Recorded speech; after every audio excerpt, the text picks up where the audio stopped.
Constitution it is impossible to give reservation to Maratha. आणि दुसरीकडे ओबीसीचं आरक्षण कापण्याचा प्रश्न येतच नाही. ते कापूच शकत नाही कारण का ते कॉन्स्टिट्यूशनली मंजूर आरक्षण आहे. मग भुजबळांना एवढं बोलायला कोणी लावलं? पार तुमचे हात कोणी बांधलेत, हात उघडे करा म्हणजे गावं पेटली पाहिजेत अशी इच्छा होती तुमची, ज्याचा कधी जनसामान्यांच्या प्रभावाशी संबंधच आला नाही.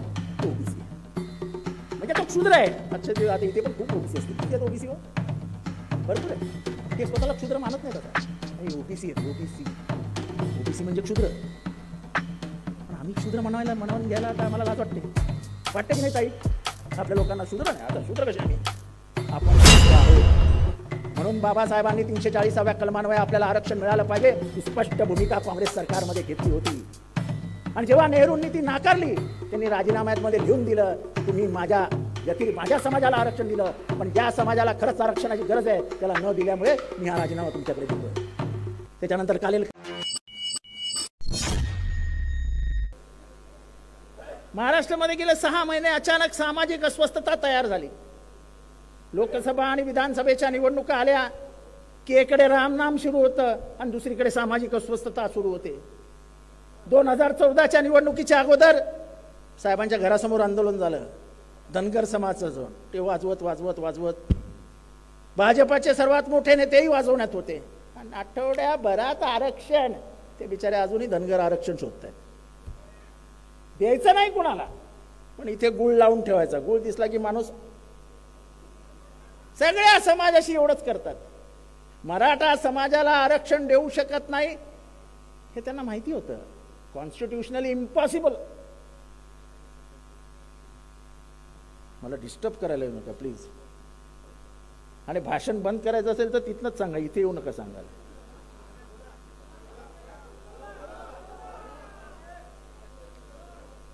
मी कशावर बोलत होतो? मराठा आरक्षण हे कॉन्स्टिट्यूशनली आपण देऊ शकत नव्हतं हे मुख्यमंत्र्यांना माहित नव्हतं.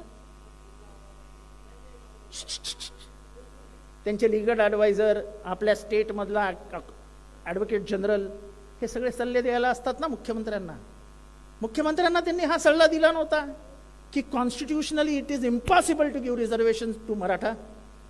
आणि दुसरीकडे ओबीसीचं आरक्षण कापण्याचा प्रश्न येतच नाही. ते कापूच शकत नाही कारण का ते कॉन्स्टिट्यूशनली मंजूर आरक्षण आहे. मग भुजबळांना एवढं बोलायला कोणी लावलं? पार तुमचे हात कोणी बांधलेत, हात उघडे करा म्हणजे गावं पेटली पाहिजेत अशी इच्छा होती तुमची. एकीकडे गावं एकत्र करण्याचं काम महाराष्ट्राच्या राजकारणात यशवंतराव चव्हाणांनंतर शरद पवारांनी केलं. ती सामाजिक परिस्थिती उद्ध्वस्त करण्याचं काम तुम्हाला करायचं होतं. भुजबळ साहेब, आम्ही तुम्हाला ओबीसीचे नेते मानत होतो नाही, मानतो. पण तुमचा तोल का गेला हे कळलं नाही. तुम्ही ह्या त्रिकूट सरकारच्या राजकारणाचे बळी ठरले आहात असं आज अख्खा ओबीसी बोलतो. ओबीसीच्या मनामध्ये कधीही मराठ्यांविरुद्ध कधीही पाप नव्हतं. ते पाप तुम्ही त्यांच्या मनात आणलं. ओबीसी हा शांत स्वभावाचा, त्याला संख्येची जाणीव आहे. मी वंजारी, मला माहिती आहे वंजारी कुठे जास्त आहेत, कुठे कमी आहेत, कुठे जास्त आहेत, कुठे कमी आहेत. त्या समस्त वंजाऱ्यांना एकत्र करून कोणाविरुद्ध उभं करायचं, त्या समस्त धनगरांना कोणाविरुद्ध तरी उभं करायचं. 347 जाती आहेत महाराष्ट्रामध्ये ओबीसीच्या. त्यांना एकत्र करून तुम्ही काय करू पडत? कुरुक्षेत्र महाराष्ट्राचं रक्ताचा म्हणजे सडा पडायचा होता आपल्याला. आणि अचानक युटर्न का घेतलात तुम्ही? तुम्ही काय ते मिनिस्ट्रीमध्ये आहात ना, कॅबिनेटमध्ये आहात ना. मी तर 2.5 वर्षच होतो, पण कॅबिनेटची ताकद काय ते आम्हाला माहिती आहे ना. कॅबिनेटमध्ये तुम्ही बोलू नाही शकलात. जे कॅबिनेटमध्ये बोलायचं होतं ते तुम्ही रस्त्यावर येऊन बोलत होते. तलवार काढू, हे काढू, ते काढू. ही भाषा कॅबिनेट मिनिस्टरला शोभत नाही. सर्व जाती धर्मांना एकत्र घेऊन चालू आहे असा कॅबिनेट मिनिस्टर असावा लागतो कारण का तशी तुम्ही शपथ घेतलेली असते. पण कोणीतरी तुमच्या तोंडावाटे बोलत होतं हे महाराष्ट्राला आता कळतंय. पण भुजबळ तुमच्याकडनं ही अपेक्षा नव्हती. का लावायची भांडणं? मुख्यमंत्री महोदयांना माहित नव्हतं की जानेवारी 24ला आपण आरक्षण देऊ शकत नाही? मुख्यमंत्र्यांनी का दिला शब्द? का गेले पाया पडायला त्या शिवाजी महाराजांच्या? कशाला एवढी नाटकं करायची? स्पष्टता राजकारणात असायलाच पाहिजे. मंडळ आयोगाला डॉक्टर बाबासाहेब आंबेडकरांचं नामकरण आलं. साहेबांकडे अनेक आमदार गेले मराठवाड्यातल्यानं सांगितलं साहेब सत्ता जाईल. साहेबांनी सांगितलं सत्ता गेली तरी बेहतर. ज्या फुले शाहू आंबेडकरांच्या मी नावाने राजकारण करतो, जेव्हा त्यांच्या सन्मानाची वेळ येईल तेव्हा मी एक पाऊली मागे जाणार नाही. त्यांनी दिलं ना नाव. ओबीसी ओबीसी ओबीसी ओबीसी ओरडत आहे. ओबीसीला मान्यता, ओबीसीला राजकीय मान्यता कोणी दिली? एका बंजाराला, एका वंजाराला, एका माळ्याला, एका धनगराला, एका मीठ विक्रेत्याला, आग्र्याला, कोळ्याला. पंचायत समितीमध्ये सभापती, जिल्हा परिषदेला सभापती, जिल्हा परिषदेचा अध्यक्ष कोणामुळे बनला? काय नाव आहे त्या माणसाचं? त्या माणसाचं नाव आहे शरद पवार. म्हणजे ओबीसीला महाराष्ट्रामध्ये न्याय देण्याचं आंबेडकरांनंतर काम कोणी केलं असेल तर ते शरद पवारांनी केलं. कारण का आंबेडकरांनी संविधानामध्ये 340व्या कलमान्वये ओबीसीला आरक्षण मिळालं पाहिजे हे लिहून ठेवलंय होतं.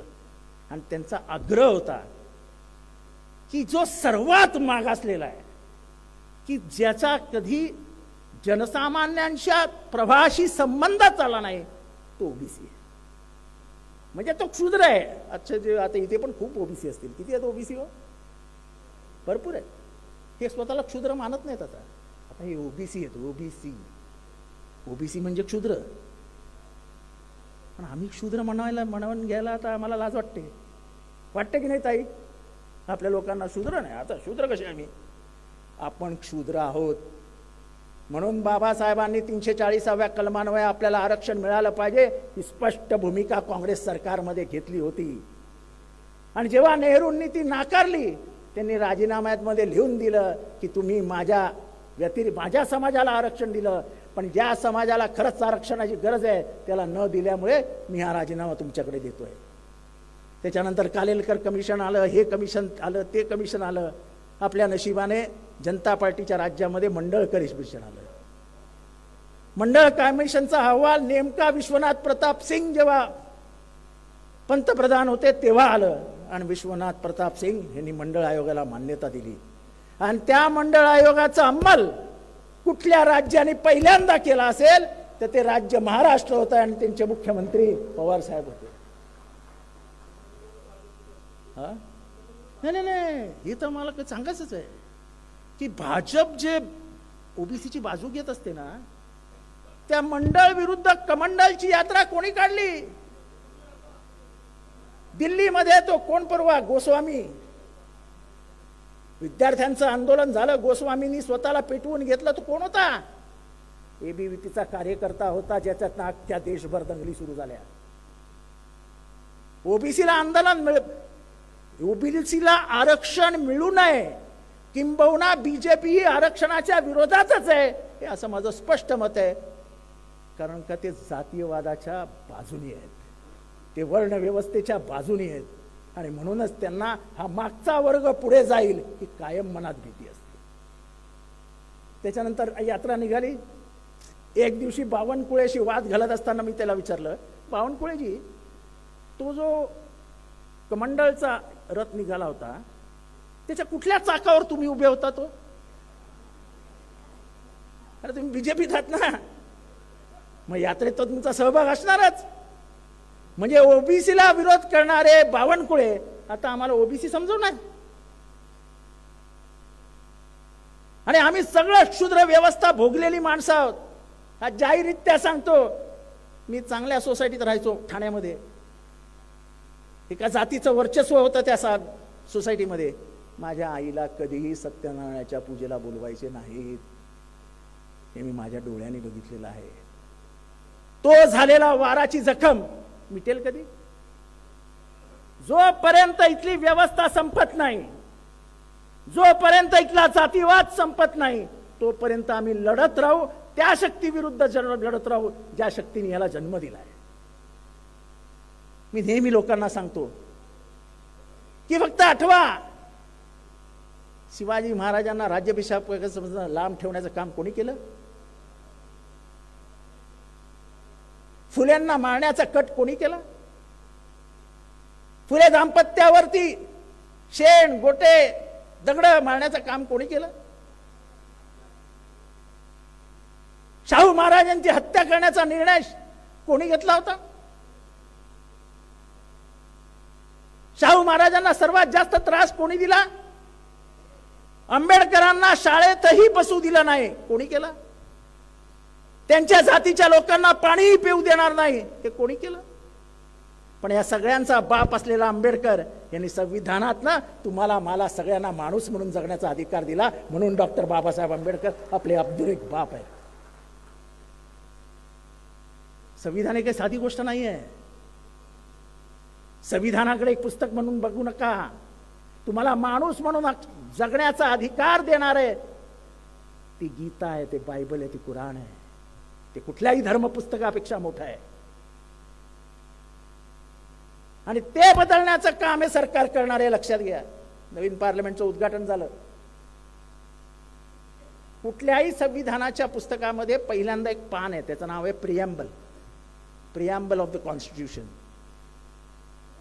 कसं आहे, हे ना टेस्ट करतात, दगड मारतात पाण्यामध्ये आणि तुषार किती लांब जातात ते बघत असतात. त्यांनी पत्र वाटलं आणि त्या प्रिएम्बलमध्ये त्यांनी सेक्युलर हा शब्द काढून टाकला. लोकांच्या लक्षात नाही आलं. आणि नंतर जेव्हा लक्षात आलं तेव्हा बीजेपी सरकारने सांगितलं ही आमची चूक होती, आम्ही ते पत्र मागे घेतो. त्यांना फक्त आजमावायचं होतं की विरोध कधी होतो. विरोध झाला की ते लगेच मागे येतात. काय ट्रकवाल्यांनी आंदोलनात विरोध केला, लगेच मागे आले. आंदोलनाची ताकद ही आपल्या सर्व लोकांनी ओळखली पाहिजे. रस्त्यावर याला का घाबरता? मी कालच्या सभेमध्ये बोललो की कोणी उठतं साहेबांविरुद्ध बोलतं आजकाल, आपल्याला काहीच वाटत नाही गो. का नाही? कोल्हापूर मधना, सातारा मधना, सांगली मधना, गडचिरोली मधना, अरे कमीत कमी पुतळे तर जाळा, बोलू नका. जोपर्यंत तुम्ही विरोध करत नाही तोपर्यंत जनताही तुम्हाला ध्यानात घेणार नाही.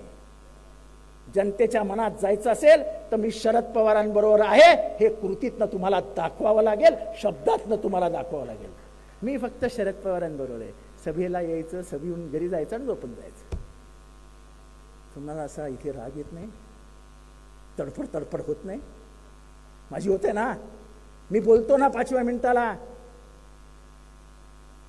मी शरद पवारांकडे बघत पण नाही आणि मी पवार साहेबांना विचारायलाही जात नाही. अनेक नेत्यांचं असं असतं, साहेब काय म्हणतील, साहेब काय म्हणतील. अरे साहेब काय म्हणतील, ओरडतील. तू चुकला, हो चुकलो. अरे त्याचीच लेकरं आहोत ना आपण. मग ते म्हणाले तू चुकलो आणि ओरडले तर काय झालं? पण करायचंच नसलं की असे 10 प्रश्न समोर येतात. साहेबांच्या वयाबद्दल बोलले, किती रिॲक्शन आल्या. अशा 1-2 हात वरती नको आहेत मला, सगळ्यांचे हात वरती पाहिजे होते की साहेब आम्ही रिॲक्शन्स दिल्या. तर तटकरे आज बोललाय की जेवढे शिबिरात असतील त्याच्यातले अर्धे आमच्या पक्षात आलेले असतील. त्याचं ते स्वप्न आहे. ज्या दिवशी शरद पवार तुमच्या 52-40 आमदारांच्या मतदारसंघात जायला लागतील त्या नंतर तुमच्या बरोबर किती आमदार राहतात हे फक्त मोजा.